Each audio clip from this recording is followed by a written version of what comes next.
Hey, dear beloveds. Well, I am so delighted to be here today. I'm always delighted to hang out with this incredible community, but today is very special. Tonight we have our first free live training in such a long time, and I am diving deep into the 3 immutable Hermetic laws, which is really, for me, the foundation stone of all spiritual seeking.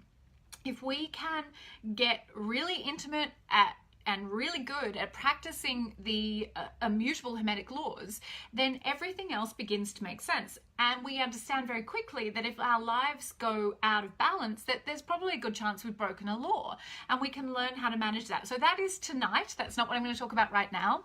That is 7 p.m. Australian Eastern Standard Time. There's still time to register for that. You need to find the event, and I'll share the link here so you can register. And we'll be spending an hour together to really immerse in these laws, and it sort of doesn't matter how much you've heard of them before, how much time you've spent practicing them.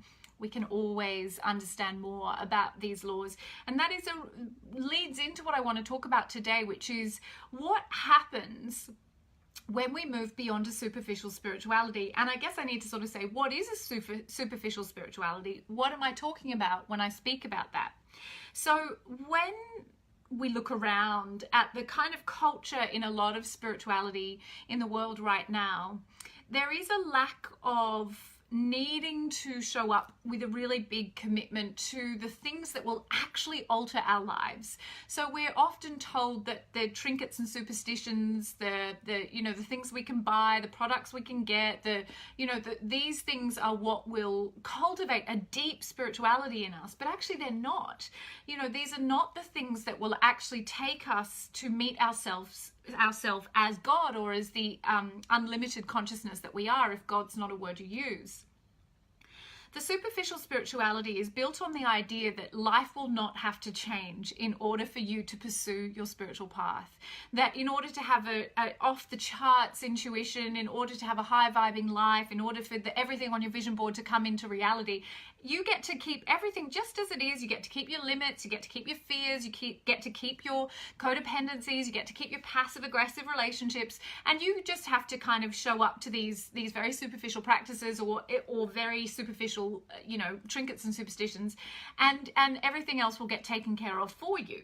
And that culture, unfortunately, then often ends up with us having these crises of faith where we're shaking our fist at God and we're saying, I'm being taught lessons and I don't want to be taught lessons, and I thought that if I turned up to my meditation and my pranayama every day, that you would make sure that my life was amazing and nothing would change. So the problem with that kind of culture is that as soon as things get difficult or uncomfortable, we think something's gone wrong. But what if the opposite is true?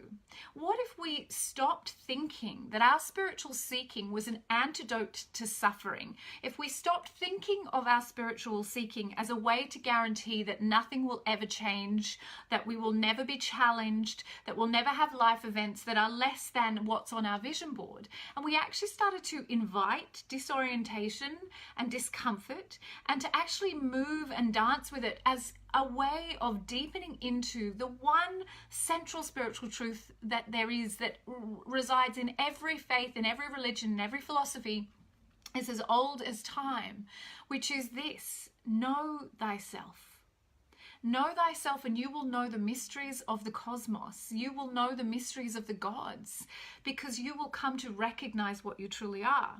And when we go on the journey of curiously and joyfully exploring whatever conditions life presents before us without judgment, we are being given an opportunity to meet ourselves as that infinite, unlimited consciousness. When we argue with our life events, when we say, but I did my meditation today and I drank my green smoothie and I go to yoga and I'm a nice person and I, did this and I did that, and therefore God should make my life easeful and nothing bad should ever happen, and I should always have everything I want and everybody I love should never have to get sick or bad things occur to them, we're living in a superficial spirituality, which is we're trying to use our spiritual seeking as a band-aid to prevent ourselves ever having to do the work. And our spiritual seeking is a devotion-based practice, when it's deep, when it's a deep spirituality that is designed to create change. Okay, so here's the incredible paradox of why I get so confused by people's attitudes to spirituality as some kind of guarantee that nothing will happen, is that the law tells us that everything is in constant movement, everything is in a constant state of change, and yet here we are turning up to the God or the infinite saying, don't change anything, and then I will give my life to you, protect everything just as I want it to be, and then I will be devoted to you. The antidote to the superficial spirituality is to be willing to engage with curiosity and faith with everything that life presents to you, and to be willing to look at how it is serving you and your awakening. And that may mean that at times life is as uncomfortable as hell, but that is the medicine that we are actually yearning for, to meet ourselves as God in the events that are right in front of us. There are no special conditions. It's not like one life scenario is evidence that someone's got more God than someone else. We can awaken through any of the conditions that life puts in front of us, and we can refuse to awaken through any of the conditions that life puts in front of us. What happens then is that life conditions tend to escalate because we've refused to be curious participants, and we've said, no, that's not on my vision board. That's not why I turned up to God. No, I wanted guarantees that nothing would change and everybody I love would remain untouched and this much money would be in my bank account. And isn't, spiritual seeking all about manifesting? And this is where I want to say to you, no, actually, God's not your bitch. And the whole point of your life is not to manipulate the cosmos or consciousness into bringing you what you think from your very limited human perspective is the highest purpose of your life. A deep spirituality, the antidote to a superficial spirituality, is faith.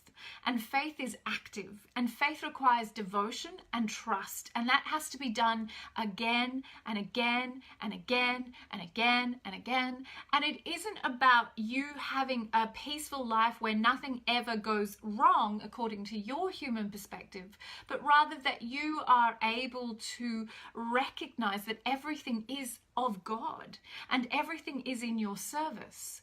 And this is how we increase our intuition, by the way, because when we get on board with that, the deeper meaning of our life events can show themselves to us, and that is communion. That is the law of correspondence. Intuition, remember, is simply the infinite communing with us, which is constantly happening. But our judgment, our fear, closes down that communication, that correspondence, and that hotline between us and the one mind is disconnected. Or so we think. That's just what the ego tells us. In truth, it doesn't go anywhere, but we can't hear it because we're running around like headless chooks, full of a story of what was supposed to happen as a result of giving our life to this path of service or to this path of spiritual seeking. And because it's different to our expectations, because we didn't end up with a kind of unicorn, shiny, glittery, gold font life that we thought was the antidote or the end point of seeking, we go into judgment. Putting down our judgment is the fastest way for us to move into a deep relationship with God, to exponentially increase our intuition, and to then understand the purpose, the deeper meaning of our life. This is called alchemy. Mental transmutation. Remembering the first law, which we're going to go into deeply tonight, is the law of mentalism. All is of the all. All is of the one mind, and everything in that mind is a mental act. Nothing exists in form except through the machinations of mind. So all is of that one mind. Mental transmutation or alchemy is the capacity to look at the perceived events of our life, which, by the way, are not actually happening but are a hallucination of our imagination, but we're not going to go down that rabbit hole right now. And to change them from the coal into the gold by an act of mental transmutation. That our alchemy happens at the level of mind because all that there is exists at the level of mind. I'm very excited to explore this more with you all this evening, but I want very much for us to recognize right now that we don't turn up to our spiritual path because it's the easy path, it's the antidote to suffering, it's the end of all our money troubles, it means our relationships will always be high vibing. We turn up because the yearning of your soul is so vast that it is the only call that you can truly ever answer in this life, and everything else is a pale imitation that is in fact leading you back to that call, there is nothing other than that. And that yearning to be at one with what you are will always be louder than anything else that you imagine the dream is able to offer you. So I feel like we went a lot of places there, but I hope very much that that's given you some courage, some sense of deep inner peace about the fact that life is not meant to become something else when we go to God. What is meant to happen is that we learn alchemy. We learn the power of mental transmutation, and we alter the fabric of our reality by changing our mind about what we are perceiving. I'm going to leave it there. Thank you so much for joining me. I will share the link to tonight's training. Please do come along. It's going to be an incredible opportunity. We can never hear this stuff enough. Like, I'm preparing for this and I'm going, oh my God, I feel like a whole other layer of awareness around these laws has been unlocked in my mind. These are the laws that govern our life. There are no others. There are no others. So it seems so weird to me that anyone would not want to be initiated into these laws. To be initiated into these laws is to self-initiate, because I can bring you to the knowledge, but I cannot turn it into wisdom for you. You do that by living it. And the living is a commitment. It's a tool of devotion. It's a practice of devotion that you self-initiate into this state of recognizing what you truly are, self-reliant, self-sovereigning. To become the queen of your own reality is truly the end point of mastering these laws. And it's a great privilege to be able to share them with you. And it is my privilege to serve you. Have a beautiful day, and I hope I will see you tonight. Mwah.